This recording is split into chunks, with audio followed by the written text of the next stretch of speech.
Hi, thank you for watching this video. I'm Max Keller, and today I'm going to teach you what infinite financing is all about and why you need it for your real estate deals.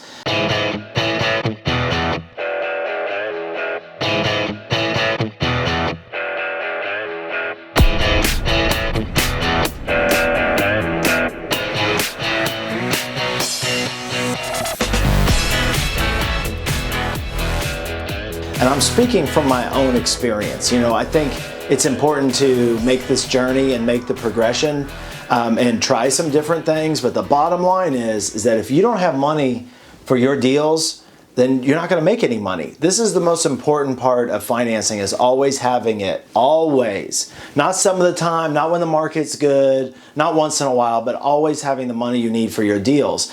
And the only way I found to do that consistently is through my private lender network, because I get flexibility. I can scale up the number of private lenders I have to as many as possible. And they just give me the flexibility that banks and lines of credit and things like that don't. So that's what we're going to dive into today.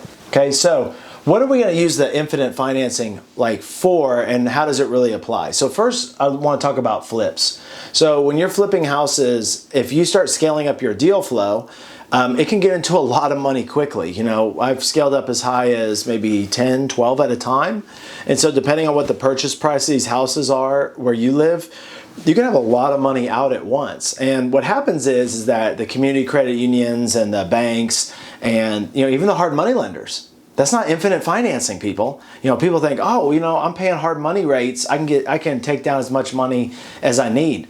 No, that's not the case. I've borrowed from a lot of different lenders, a lot of different hard money lenders. They want you having a couple of deals, but then once you get over a certain amount, they're not giving you any more. And it's because they're trying to minimize their localized risk. So they still have localized risk, a lot of those small lenders, with the location they live in, but they don't want to just have all their eggs in one person's basket, one investor's basket, right? So flips, the financing, it can get up pretty quick. So you really want to, the amount that you're going to need is that can scale up fast. Okay. The other part is getting the rehab money up front. So, when I borrow from credit unions, I had to pay the rehab out of my own pocket, or I was on draws. So I had to, pay it first. Sometimes they made me put 20% of the money of the purchase price and fund the rehab myself. I borrowed money from hard money lenders where they would fund 100%, but it was always on a draw. They never gave me the money up front, right? Because I could just go run off with it. So, but with private lending, when you have a good infinite financing relationship with your lenders, meaning you have plenty of financing that you need for the amount of deal flow that you have, you can get your rehab money up front. That's the only way I do it. And if somebody doesn't like that, they just can't do it. Now, it doesn't happen immediately. You have to build some trust. You have to know what you're doing. You have to have a track record, but that's what you can get to. And the reason that's huge is because by getting that rehab money up front, then you're not in a cash flow situation. I mean, you're not having to worry about having 6 flips out and you're trying to sell them all just so you can get your money out of the deal to go take down another one. Does that make sense? Okay, cool. Another thing that people, I think, a lot of times misconstrue or misunderstand about financing, and especially private money, is it's not just short-term flip money. I have private money, a lot of private money. My partners have private money for rentals. I mean, what are we doing all this work for? What are you learning about to go do to make money?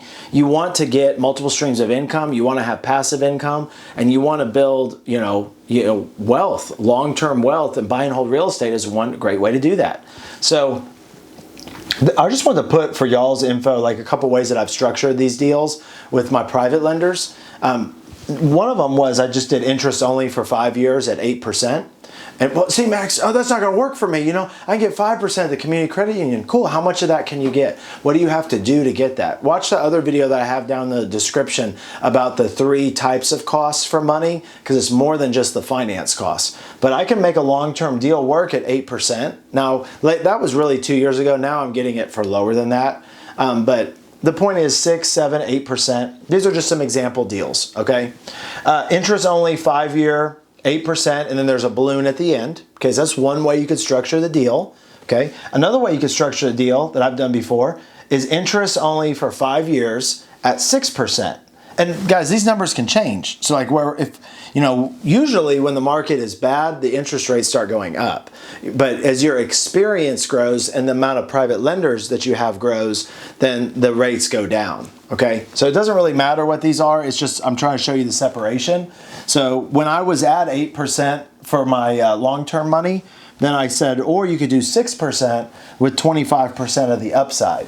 And so we're buying deals that obviously have some equity. Then when we sell them, let's just say, give you a math example. Let's just say, well, on this particular deal, I did this for a mobile home. So I was all into the mobile home for about 50,000 bucks. When we go to sell the mobile home, let's just say that it's worth 80,000. So there's a $30,000 upside.